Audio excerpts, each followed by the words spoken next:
Hey all, welcome to Parker's Reefs. On today's episode, I'm going to do my weekly maintenance on my 3 tanks. Each one of these tanks have got very different approaches, and I want to run through with you the differences between each one.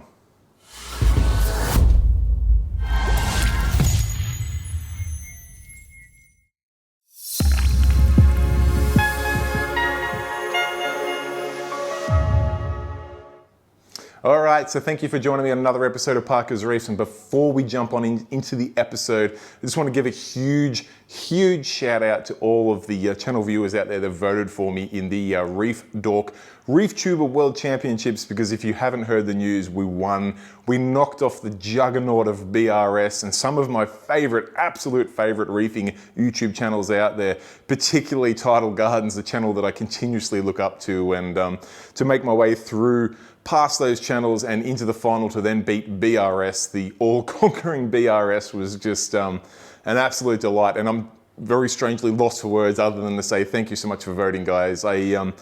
I'm not foolish enough to think that our channel is better than BRS by any stretch of the imagination, but clearly our viewers are more passionate because more Parker's Reef viewers voted than BRS viewers. And that absolutely warms my heart, guys, because that means whatever I'm doing on this channel is obviously working and you guys are enjoying it. So I really appreciate it. I'm going to keep making the content for you guys, and don't be afraid to put any comments, feedback, suggestions in the comment section down below, because as you do know, I personally reply to each and every comment on there. So if you want to give me some suggestions or things you'd like to see covered, feel free to pop it in the comment section down below and I will get onto it. But back to the point of this video here, and if you can see on the camera, behind me is an incredibly filthy Dream Reef tank, and a little spoiler alert, my other 2 reef tanks are also equally filthy, because today is the day I do my weekly maintenance, and I guess I've deliberately let this one go. Normally I would give the glass a clean every maybe 3 days, or if I've got someone coming over, every 2 days, but I let this one go for a full week just so I could highlight to you what I do on each one of my 3 tanks, because each 3 of them are fairly different. Whilst I guess, yeah, they're all fairly different tanks. I've got my Dream Reef tank here. I've got my brand new Frag Tank, which has only been wet for a couple of months. And then at the other end of the spectrum, I've got my autopilot Red Sea Max that's been running for 10 years with soft corals and anemones only. So I thought it'd be a little bit of fun and a bit interesting to show you what weekly maintenance I do on each one of these tanks, because some of them are fully automated, some of them are not, some are halfway there. I just figured we'd go through it, and maybe you guys will pick up a tip or two, or maybe you'll be able to see something that might help me out. So we'll start off with this bad boy first, because it's the Dream Reef tank. It's got to get my attention first. Let's get the test kits out. I'll do a quick test of the parameters in here. Then I'll jump into cleaning the glass. We'll do a couple of things down the bottom in the sump to make sure all is hunky-dory there. And this time, whilst I don't do it every week at the moment, eventually I will have an automatic water change system on this bad boy. But while it's still in its infancy, and whilst I'm waiting to see what the best automatic water change option is out there, I'm just doing semi-manual water changes on there, and I'll run you through what that means on this tank. But first of all, let's give it a quick inspection.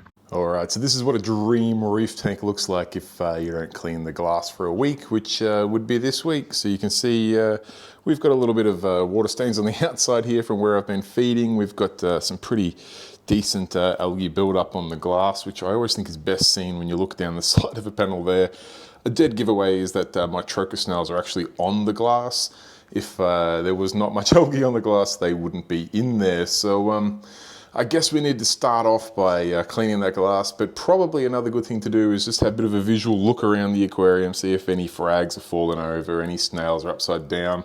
I can see one shell back there, but I'm not too fussed about that. I'm not going to reach in and get it, but can't see any frags knocked over, which is always a good sign. All the LPS are looking in good health. My Space Invader is still just being a Space Invader. This Cynaria here is probably seen better days, but I think my Angel might have been having a little bit of a nip at him for a little while. My frags up here are going really well, encrusting well, growing well, doing everything they should, despite the algae. I can also see that all of my pumps are all functioning nicely. They could probably do with a bit of a clean, but I'm not going to do that on a weekly maintenance, so I'm going to leave them as is for now. One thing I will do though is I'll take this frag rack out because these beautiful Cadbury purple acro frags that were given to me by John Sim actually have a cycled frag tank to go into now, so I don't have to have them sitting on a frag rack encrusting over on the sand bed. So we'll get them out, we'll give this glass a clean, and then we'll jump down into the sump. Let's have a little look down there now. We'll just check over some basic things to make sure the skimmer is looking good.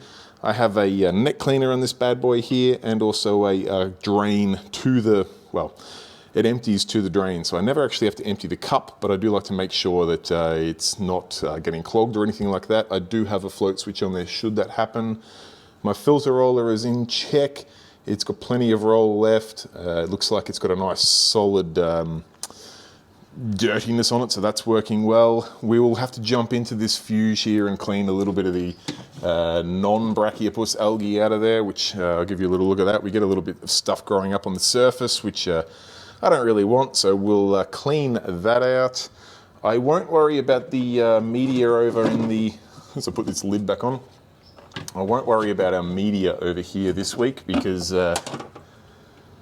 that's not something you need to do every week, but probably once every 4 months, I actually take that out, put it into a bucket of clean salt water and shake it all out, get any detritus in there out of those. But I did that not long ago, so they're nice and clean. Other than that, I need to check my dosing levels because I currently am dosing magnesium into this system, and we've got plenty of magnesium in there. I could probably top off the Kalkwasser. It's looking a little low, so we might put a couple of scoops of that in. The calcium reactor is ticking along, doing everything it should. I could probably take this Zeostone and GFO reactor off. I will test the parameters, but I'm pretty sure our phosphate is still 0, so I might take that offline. Everything else is good to go. All right, before I go doing any water changes or cleaning the glass, doing anything to disrupt the tank as it sits, I do my weekly tests. Now, I have more test kits, but this is just what I do weekly. I currently do a alkalinity test on a Hannah. I do a magnesium test on Aquaforest because I'm manually dosing. Oh, I say manually, I've got it on a doser, but I am adding extra magnesium to the tank. I do a phosphate test on my Martini here, and always, and I mean I do this daily, not weekly, but I also check the salinity on my Hannah. Sorry, I also check the salinity on my Milwaukee tester here. Now, a couple of other things that make this a bit easier. I always grab a little container of tank water just to save me getting up and away all the time. I've got a little pipette, which just makes things a little bit easier sometimes. And I've also got my adjustable pipette here, which lets me get precise amounts of water into each one of these test kits. So I'm going to jump in and do these tests now, and then I'll report back on the results. One tip I nearly forgot to mention was the Taylor Speedster for the magnesium or any tritation test kit makes getting those colors exactly just so much easier. Check them out in the link below. All right, test results are in. We got 7.8 on the alkalinity, which I'll cross-check with the KH Guardian. As long as it's within 0.2, 0.3, I'm happy with that. I got a phosphate reading of 0, which I suspected, hence why I might remove the GFO off this system. The magnesium test actually came in a little bit higher than expected. It came in about 1440 to 1470, so I will turn the dosing on that back. Looks like we've finally got to the point where we're adding some magnesium rather than just maintaining. And last but not least, on the Milwaukee here, I've taken it off now, but we got 1.026, 1.025, so everything's all good there. So I guess now we're at the point where I will give the glass a clean, I'll get the sump a bit messy, we'll drain some water out, and then we'll bring some water in. Let's get into it. Okay, just a quick glass cleaning tip. I like to replace the blade on my flipper every 3 months, and before doing a full glass clean like I am here, I also like to grab the magnet cleaner and just make sure there's no snails or grit or anything on there that's going to scratch the glass first. Then obviously take it nice and easy by the sand and the silicone edges, and you're good to go. All right, with the water test done, the glass now cleared both inside and outside, the frags from that back corner put safely into the frag rack, and the red Monty cap getting all the detritus blown out of it. I'm ready now to cross-check the KH Guardian with the alkalinity test I did and make sure that they're both somewhere on par. Then I'll make an adjustment to the Kamoa doser I've got there, which is raising my magnesium up at a level that it's probably higher than I want really, to be honest. I'm gonna bring that magnesium dosing back. Last but not least, I'll do a bit of a cull of the Brachypus algae in that refugium and any other sort of any other type of algae that's growing on the surface. And then I know I said last but not least before, but now last but not least, I'll do a quick little water change on this system to show you how I'm doing it at the moment without the automatic system in place. Then we can move on to the next system. Filter roller is all good, skim is all good. I'm going to harvest a bit out of this refugium. We'll make the change on the Kamoa and then we'll move on. So I'm just going to unplug the Kessel light because whilst it's not going to turn on, I don't want it to drop in the water. I know they make them pretty well, but they definitely don't make them submersible. Now, let's grab a net because I find this much easier to do it with a net. And I'm just going to skim across the top of this refugium here and pull out some of this stuff that just probably shouldn't be there because it's really just blocking the light from hitting the Brachypus down below. So I'm just going to scoop some of that out and stop it from going any further in the system. Although I might put that little guy back in because he's a snail.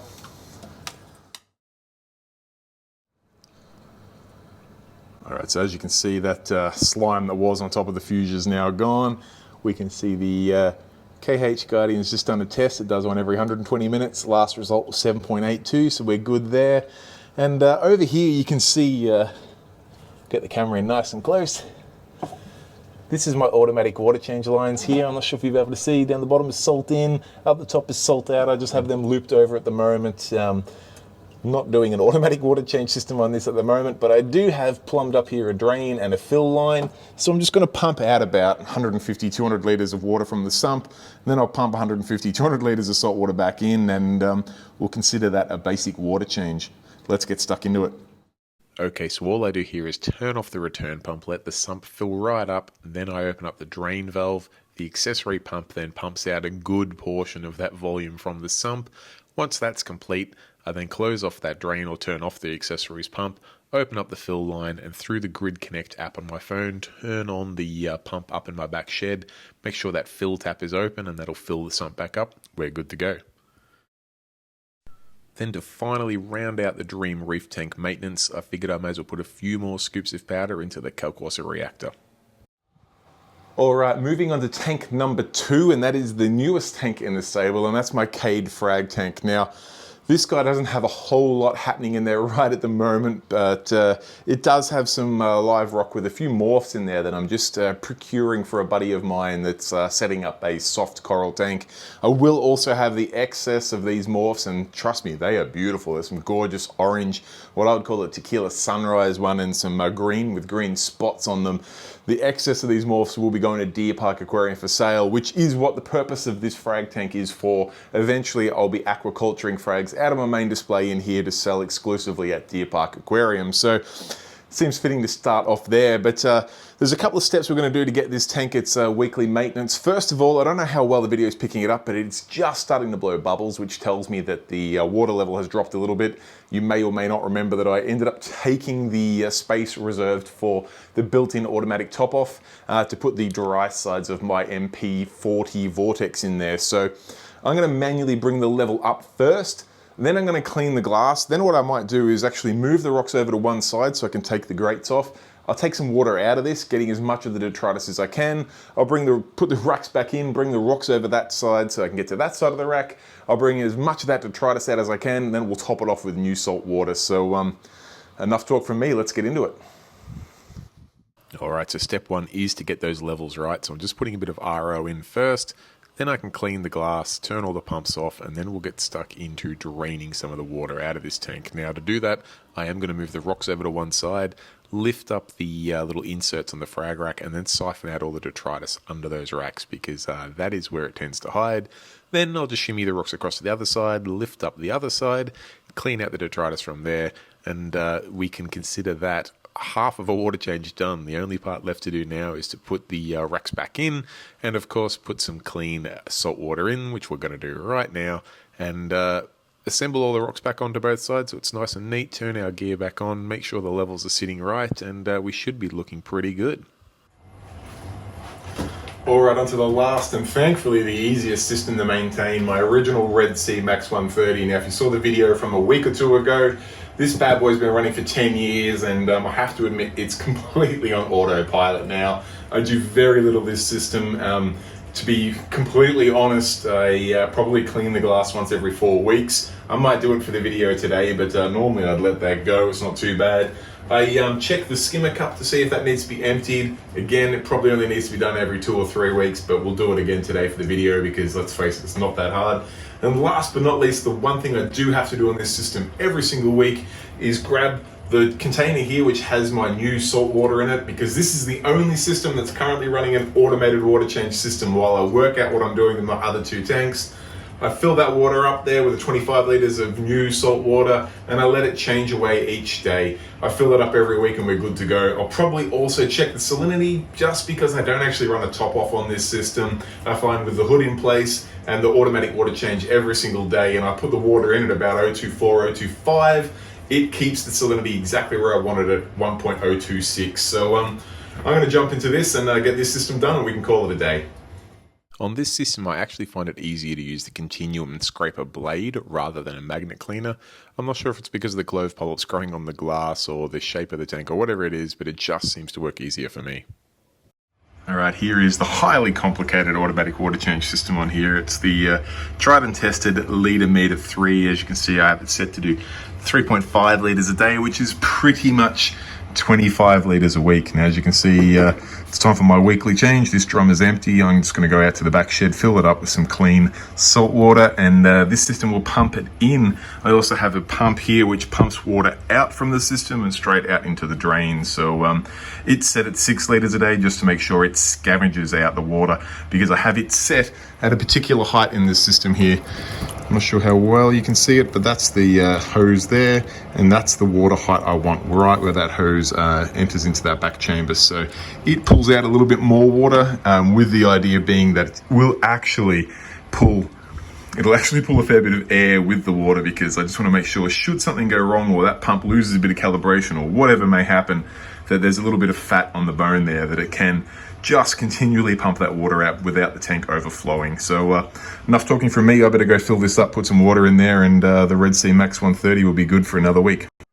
All right, guys, there you have it. Maintenance done at Parker's Reefs. That's all 3 tanks, from my pride and joy, which takes a little bit of work, to my somewhat incomplete setup in the Frag Tank system there, all the way through to my complete autopilot, almost do nothing to it, Red Sea Max 130. Let me know what you do as your weekly maintenance, and if you'd like to see what I do for quarterly maintenance or half yearly or yearly or anything like that, let me know. If you saw anything that you want to see more information on in this video, feel free to let me know in the comments down below. And as always, if you've got any tips or suggestions on ways I could make this easier on myself, because let's be honest, I could be a little bit lazier, and if I can find some shortcuts to do things, I will absolutely take them. But all in all, that is the weekly maintenance done. All up, it takes me probably about 2 to 3 hours a week, which I'd like to get that down to the 1 hour range. And once I finish the automatic water change system on these tanks, it will definitely cut that time down. And 1 hour a week in cleaning glass and topping up dosing fluids and checking over equipment is really a pretty simple task, and that's where I like to keep my reefing. But I will stop talking here, guys. I will ramble on all day about my 3 reef tanks because I absolutely love them, and I really appreciate you for taking the time to have a look to see what goes into keeping a reef tank ticking along week to week. If you've got any questions, comments, feedback, pop it in the comment section down below. If you enjoyed the video, be sure to give it a thumbs up. And last but not least, guys, if you want to join and be a member or a subscriber of Parker's Reef, the World Reef Tuber Champion channel out there, feel free to get the subscribe button down in that bottom corner. It costs you no money whatsoever, and take 2 seconds of your time. It goes a long way to helping me out. And of course, if you want to become a paid member of the channel, check out the join button down there. We get a few extra perks for members on there, and it's a great opportunity to get a bit more banter going between you guys at home and me here at Parker's Reef. So consider that as well. Other than that, guys, I will leave things at that. Thank you so much for voting for me and watching these videos. Till next time, stay safe, keep reefing. Bye.